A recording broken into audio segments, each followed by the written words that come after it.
Well, with this series, I'm going to show you how I make a continuous armchair.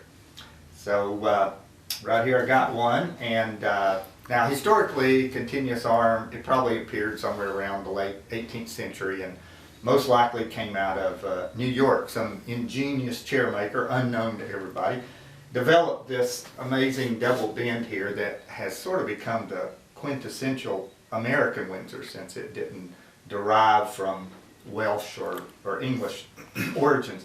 But so in some ways it's about everybody's favorite Windsor chair. I've made more of these than I've made any other chair, hundreds of them. My particular chair I designed in 1984, late in 1984, after seeing a chair in an antique show in Nashville, I believe it was. And I was making chairs at the time, but I saw it and I liked it, and I tried to remember it and came home and started designing it, and over the years I've tweaked it and tweaked it and tweaked it.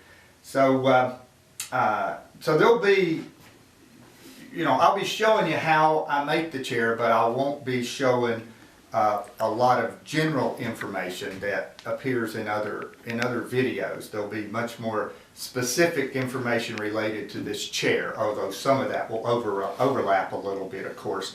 So I'll start with the arm rail up here. And the arm rail, this arm rail is made out of white oak, and that's what I typically will use for this arm rail, just because it bends so well. But you can use any ring porous hardwood, so the ashes, the oaks, and the hickories are all good for this. The spindles here, I'll make them out of red oak or white oak. It depends on what I have lying around when we get to the spindles.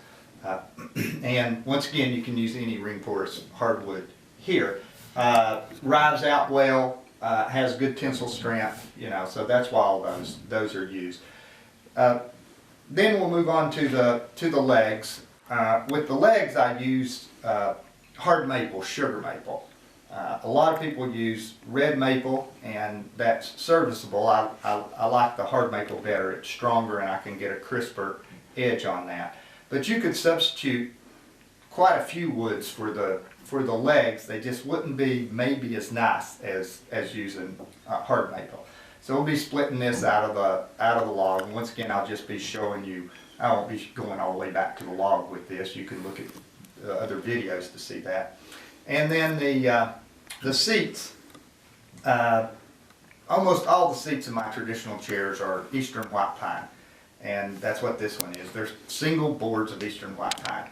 A single board seat does not guarantee that you've got a good chair. You can glue up 10 pieces in there and have a much better chair than somebody who has a single board seat and produces a poor chair, obviously. But I like single board seats, and I have a lot of it lying around, so that's what we'll use. There's other woods that you can use for the seat. I guess really it just boils down to how hard a wood are you willing to carve for to get a seat out of. So and then of course I paint the chair with milk paint, and this one hasn't been painted yet. So we'll start out with the arm rail. I'll show you what we're going to head towards first and the grain orientation of that, and then I'll rive out the stock for it. So some of you all might have a dilemma in that you've got the plans and you're watching the video, but you can't really get the wood. Well, there is a solution for that if you want to do it.